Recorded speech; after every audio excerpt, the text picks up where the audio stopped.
अस्सलाम वालेकुम। Welcome to my channel. मैं हूँ आपकी मैथ्स टीचर आयशा। आज का लेक्चर स्टार्ट करते हैं। जो हमारा आज का टॉपिक है वो है हमारे पास how to evaluate trigonometric limits.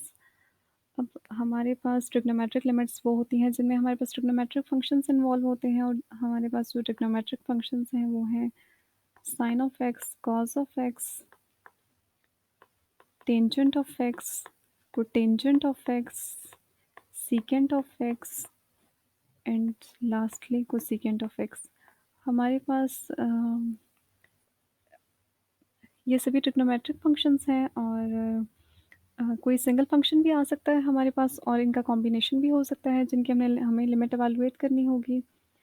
और आप देख सकते हैं कि जो गिवन लिमिट है वो है हमारे पास x approaches to pi, means हमें x को पाई पुट करना है इन द गिवन फंक्शन। जब हम पुट करेंगे तो हमारे पास क्या आ जाएगा, साइन ऑफ पाई बाय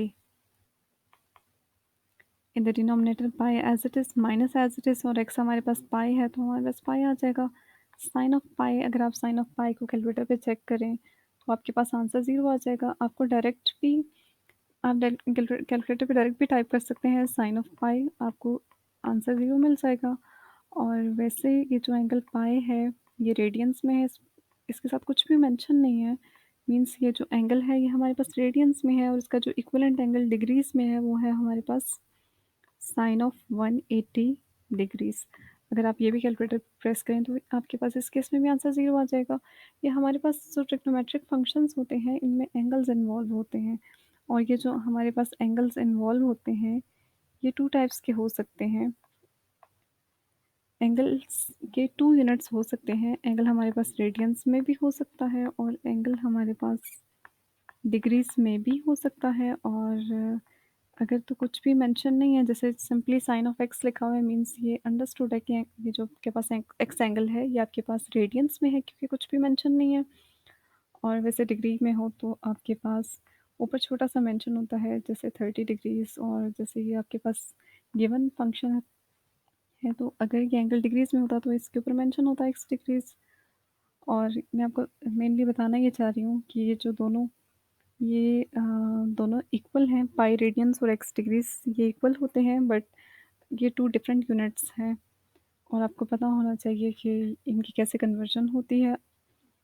और डिनोमिनेटर में आप देख सकते हैं पाई माइनस पाई, ये आपके पास 0 आ जाएगा, मीन्स डायरेक्ट लिमिट अप्लाई करने पे हमारे पास इंडिटर्मिनेंट फॉर्म आ रही है 0/0, जो कि हमारे पास एक्सेप्टेबल आंसर नहीं है, और हमें कोई ना कोई लिमिट टेक्निक अप्लाई करनी पड़ेगी हमें, ताकि हमारे पास ये जो इंडिटर्मिनेंट फॉर्म है ये ना आए और कुछ हमारे पास आंसर आ जाए। और जो गिवन फंक्शन है इस पे आप चेक कर सकते हैं, कोई भी अलजेब्राइक टेक्निक अप्लाई नहीं हो सकेगी। आप चेक कर सकते हैं ना, हम इसे रैशनलाइज कर सकते हैं ना इसे हम फैक्टराइज कर सकते हैं। तो जैसा कि आपको टाइटल में नज़र आ रहा है कि हम जो लिमिट है इसको एवेलुएट करेंगे लिमिट बाय सब्सटीट्यूशन। तो हम क्या करते हैं कि जो हमारे पास डिनोमिनेटर है हम इसे सब्सटीट्यूट कर लेते हैं, हम लेट कर लेते हैं कि जो डिनोमिनेटर है वो पाई माइनस एक्स, हम इसको किसी सेकंड वेरिएबल के इक्वल लेट कर लेते हैं। आपको क्वेश्चन में जो वेरिएबल नज़र आ रहा है वो आपके पास इन्वॉल्व वेरिएबल एक्स है, तो आप हम एक्स से किसी और वेरिएबल में मूव करते हैं। आप किसी भी वेरिएबल में मूव कर सकते हैं। वैसे अभी मैं जो वेरिएबल ले रही हूँ वो मैं ले रही हूँ थीटा। और जब हम क्वेश्चन में वेरिएबल एक्स से वेरिएबल थीटा में जा रहे हैं तो हम क्वेश्चन को इंटायरली चेंज करेंगे। इंटायरली हम वेरिएबल एक्स से वेरिएबल थीटा में मूव करेंगे। हमारे पास वेरिएबल एक्स कहाँ कहाँ इन्वॉल्व है, एक तो डिनोमिनेटर में वेरिएबल एक्स इन्वॉल्व है, देन यहाँ पे वेरिएबल एक्स इन्वॉल्व है, और लास्टली लिमिट में इन्वॉल्व है। तो इन तीनों को हमने in terms of theta find out करना है। डिनोमिनेटर को तो हमने थीटा सब्सटीट्यूट कर लिया है, वो तो हो गया हमारे पास। अब न्यूमरेटर में एक्स है, आपने एक्स की वैल्यू फाइंड आउट करनी है, तो आपके पास पाई को लेफ्ट साइड पे रहने देते हैं, थीटा को राइट साइड से लेफ्ट पे लेके आएंगे तो माइनस थीटा हो जाएगा, और जो एक्स है वो लेफ्ट पे विद नेगेटिव एक्स है तो राइट पे पॉजिटिव एक्स हो जाएगा। तो एक्स का भी डिनोमिनेटर का भी इशू रिजॉल्व हो गया, एक्स का भी हो गया। और अब हमने देखना है कि जब लिमिट में हम हमारे पास क्या होगा जब एक्स पाई को अप्रोच कर रहा है।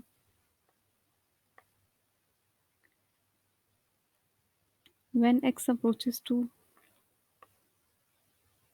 When x approaches to pi, then हमने चेक करना है कि जो थीटा है वो किस वैल्यू को अप्रोच करेगा। तो थीटा को अगर हम देखें, थीटा की वैल्यू हमारे पास यहाँ पे है, तो इसमें हम अगर देखें कि ये जो आपके पास है, इसमें हम ये आपके पास थीटा की वैल्यू है और आपने उसमें एक्स को पाई सब्स्टिट्यूट करना है। अगर हम एक्स को पाई सब्स्टिट्यूट कर दें तो आपके पास क्या आ जाएगा, pi minus pi. Pi minus pi आपके पास क्या हो जाएगा, ज़ीरो। तो मीन्स जब एक्स पाई को अप्रोच करेगा तो जो थीटा है वो ज़ीरो को आपके पास अप्रोच करेगा। और वैसे एक्स को हम यहाँ पे एग्जैक्टली पाई पुट करेंगे तो थीटा एग्जैक्टली ज़ीरो आएगा, लेकिन चूंकि हमने एक्स को एग्जैक्टली पाई पुट किया ही नहीं है, एक्स थीटा को अप्रोच कर रहा है, तो जो पाई है वो भी थीटा को अप्रोच करेगा। और ये जो लिमिट का इशू है ये भी हमारे पास रिजॉल्व हो गया। अब हम अपने क्वेश्चन को लेते हैं। Limit x approaches to pi sine of x by pi minus x. Given function को आप देख ही सकते हैं कि कोई भी अलजेब्राइक टेक्निक इस पे अप्लाई नहीं हो सकती है, ना हम इसे फैक्टराइज कर सकते हैं, ना इसे हम रैशनलाइज कर सकते हैं। बस हमें थोड़ा सा ये लग रहा है कि जो गिवन फंक्शन है उसकी शेप इस लिमिट फार्मूला से मैच कर रही है। Limit theta approaches to zero sine of theta by theta which is equals to 1। हमें बस इतना लग रहा है कि ये जो गिवन फंक्शन है वो इस लिमिट फार्मूला से मैच कर रहा है, बट इंटायरली भी मैच नहीं कर रहा। हम कहते हैं कि जो एंगल है और डिनोमिनेटर है उनको सेम होना चाहिए। एंगल हमारे पास यहाँ पे जो है वो एक्स है, बट डिनोमिनेटर एक्स नहीं है। डिनोमिनेटर में पाई माइनस भी इन्वॉल्व है। हम अब खुद से हम पाई माइनस को मैनिश भी नहीं कर सकते हैं। मीन्स हमें लग तो रहा है कि फॉर्मूला यही अप्लाई होगा, बट हमें थोड़ा ट्रांसफॉर्म करना है लिमिट को कि हम इस फॉर्मूला को अप्लाई कर सकें। देन हमारे पास क्या आ जाएगा, लिमिट जब एक्स पाई को अप्रोच करेगा देन थीटा ज़ीरो को अप्रोच करेगा। हम मेनली कर कह रहे हैं कि हम variable x two variable theta move कर रहे हैं क्वेश्चन में, और साइन ऑफ आपके पास एक्स है और एक्स की वैल्यू क्या है, आपके पास एक्स की वैल्यू आप यहाँ से देख सकते हैं, आपके पास है पाई minus theta divided by pi minus x. उसको तो हमने क्वेश्चन में सब्सटीट्यूट किया है कि हमारे पास थीटा के इक्वल है। अभी भी आप देख सकते हैं कि आपके पास डायरेक्ट लिमिट अप्लाई करें तो अभी भी आपके पास इंडिटरमिनेंट फॉर्म आएगी। थीटा को ज़ीरो पुट करें न्यूमरेटर और डिनोमिनेटर में, अगेन अभी भी आपके पास इंडिटरमिनेंट फॉर्म आ रही है और एंगल और डिनोमिनेटर अभी भी सेम नहीं है। तो हम क्या करते हैं कि हम जो न्यूमरेटर है उसको सिंप्लीफाई करते हैं। न्यूमरेटर में आपके पास आ रहा है sine of pi minus theta. इसके टू मेथड्स हैं, मैं आपको टू के टू बता देती हूँ। फर्स्टली आपके पास पाई आपके पास होता है 180 degrees means to times 90 degrees, to times 90 degrees, और 90 डिग्रीज को हम पाई बाई टू रेडियंस लिखते हैं, minus theta as it is, और ये साइन थीटा आपके पास आ जाएगा। मैंने जस्ट पाई को लिखा है two times pi by two, to times 90। तो हमें पता है कि जब भी हमारे पास 90 का इवन मल्टीपल हो तो जो रेशो होती है वो सेम रहती है, वो को रेशो में चेंज नहीं होती है। आपके पास जस्ट साइन आ जाएगा, रेशो सेम रहेगी। और ट्रिग्नोमेट्रिक फंक्शंस में हमारे पास तीन चीज़ें आ रही होती हैं। जब भी हम कोई ट्रिग्नोमेट्रिक फंक्शन लिखते हैं तो वो फंक्शन आ रहा होता है, देन एंगल आ रहा होता है, और देन साइन आ रहा होता है, पॉजिटिव नेगेटिव जो भी है हमारे पास। फंक्शन हमारे पास आ गया, जो साइन आ गया क्योंकि हमारे पास यहाँ पे इवन मल्टीपल है 90 का, और एंगल यहाँ पे थीटा इन्वॉल्व है तो आपके पास यहाँ पे एंगल थीटा ही आएगा। देन आपने इसको चेक करना है, ये जो ब्रैकेट में वैल्यू बन रही है two times 90 minus theta, one time 90 two time 90 और माइनस थीटा, तो मीन्स कि आप बैकवर्ड मूव करेंगे तो आप ये सेकंड क्वाड्रेंट में आ जाएंगे, और सेकंड क्वाड्रेंट में आपने इस फंक्शन को चेक करना है जो कि साइन है, और सेकंड क्वाड्रेंट में साइन पॉजिटिव होता है। आपने नीचे वाले फंक्शन को चेक नहीं करना, पॉसिबली वो को रेशियो में भी कन्वर्ट हो गया हो। तो means sign of pi minus theta का जो आपके पास आंसर आ रहा है वो आ रहा है साइन थीटा, और ये मैंने आप यहाँ पे यूज़ किया है अलाइड एंगल्स को। तो आपके पास न्यूमरेटर का जो आपके पास आंसर बन रहा है final, limit theta approaches to zero sine of pi minus theta is theta by theta. और अगर आपको ये अलाइड एंगल मुश्किल लग रहे हैं, अगर आपको नहीं आते हैं या आपको डिफ़िकल्ट लग रहे हैं, तो एक और ईजी मेथड भी है आपके पास। सम और डिफरेंस के फार्मूलाज हैं ट्रिग्नोमेट्रिक फंक्शंस के।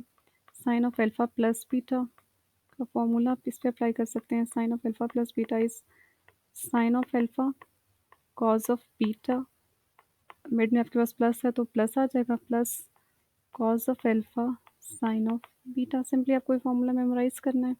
मिड में पॉजिटिव साइन है तो पॉजिटिव आएगा और मिड में अगर नेगेटिव है तो नेगेटिव साइन आ जाएगा। और इस केस में हमारे पास अल्फ़ा पाई है और बीटा आपके पास थीटा है, तो आपने जस्ट बैक सब्स्टिट्यूट करना है sine of pi minus theta, तो आपके पास sine of first angle cos of second angle minus cos of first angle and sine of second angle. Cos pi आप कैलकुलेटर से चेक करें, आंसर 0 आएगा। Cos of theta as it is आ जाएगा minus cos of पाई, अगर आप calculator से check करें तो आपके पास नेगेटिव 1 आंसर आ जाएगा। Sine of theta as it is आ जाएगा 0। फर्स्ट टर्म आपके पास वैनिश हो जाएगी इस ज़ीरो की वजह से, और ये बाकी ये वाला नेगेटिव साइन और ये वाला नेगेटिव साइन, ये पॉजिटिव साइन थीटा आ जाएगा। आपको दोनों में से जो भी ईज़ी लग रहा है आप दोनों में से कर सकते हैं, जिसके साथ भी आप करना चाहें। मीन्स जो हमारा गिवन फंक्शन है वो क्या है हमारे पास, limit x approaches to pi sine of x by pi minus x, और हमें बहुत अच्छे से पता है कि limit theta approaches to 0 sine theta by limit, formula इसका आंसर 1 है। और आप सामने रीज़न भी ज़रूर मेंशन करें, मेरे पास अभी यहाँ पे इतनी स्पेस नहीं है रीज़न को मेंशन करने के लिए। और एक मोस्ट इम्पॉर्टेंट बात जो कि मैंने आपको बतानी है, ये आपका फाइनल आंसर आ गया, गिवन फंक्शन की लिमिट एवेलुएट हो गई है और आपके पास आंसर 1 आ गया। और जो मोस्ट इम्पॉर्टेंट बात है वो ये है कि आपने देखा है कि हमने क्वेश्चन जो था वो वेरिएबल एक्स में था और हम क्वेश्चन को लेके गए हैं वेरिएबल थीटा में। और हमारे पास क्वेश्चन जिस भी वेरिएबल में हो हम आंसर हमेशा उसी वेरिएबल में देते हैं। मीन्स के अभी हमें थीटा से दोबारा एक्स में जाना भी चाहिए था, बट इस केस में हम नहीं गए क्योंकि हमने लिमिट को भी न्यू वेरिएबल में कन्वर्ट कर लिया है। और सिर्फ ये रीज़न है कि हमने लिमिट को न्यू वेरिएबल में कन्वर्ट किया है, तो हम एक्स से थीटा में गए हैं, तो थीटा में ही हमारा फाइनल आंसर आ गया, हमें बैक सब्सटीट्यूट करने की ज़रूरत नहीं पड़ी है। होपफुली आपको आज का लेक्चर समझ आ गया होगा, बट फिर भी अगर आपको कोई कन्फ्यूजन है तो आप कमेंट में पूछ सकते हैं। Thank you.